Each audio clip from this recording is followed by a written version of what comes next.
next few days, we will be talking to you on the prodigal son.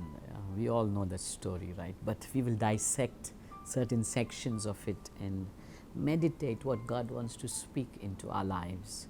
When we open to Luke chapter 15, verse 11 till 14, it says, "A certain man had 2 sons, and the younger of them said to his father, 'Father, give me the portion of goods that falls to me.' So he divided to them his livelihood. And not many days after, the younger son gathered all together, journeyed to a far country, and there wasted his possessions with prodigal living. But when he had spent all, there arose a severe famine in the land, and he began to be in want." We read verse 11 and then we see verse 14. Verse 11, he's got everything in his father's house. Life is perfect in his father's house.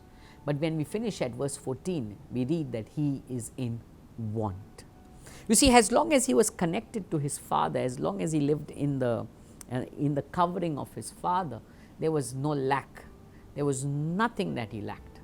But the problem arose, the first problem that began was when he asked for his portion of the wealth, his portion of the goods. In the Jewish times, if a son, when his father is alive, if the son would ask for his wealth, that means the son is declaring that the father is dead to him.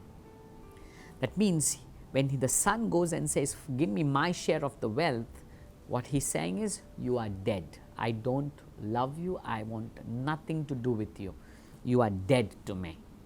So the first problem is he chooses to disconnect with his father. The second issue is he does not just take the wealth, he does not just disconnect, he moves away from the father. Moves away. That means he begins to move out of the house, go into another country and live the life the way he wants. No more under the authority of his father.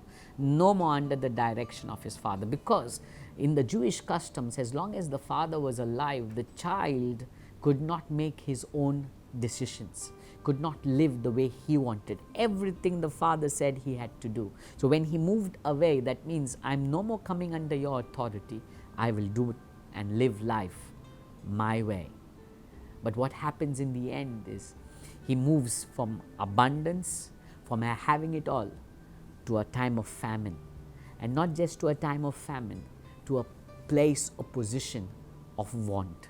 That's what the story is for all of us who move away from our Father in heaven. When you disconnect yourself from God, you cannot expect abundance. When you choose not just disconnect but move away and do things your way, do it the way you want, live life your way, your way, the way you want it, don't expect to have abundance in your life. When you disconnect from God, you will always move into famine and want. Today I'm speaking to somebody who's watching and asking you, don't move away from God. Don't break your relationship with God.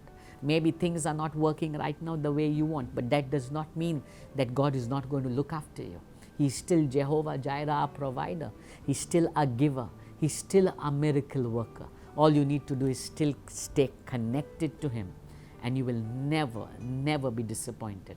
But if you choose to move away for that time or that season, you may seem to have a good life. That child or that son who moved away and to another country for that particular season or time, he had a good time.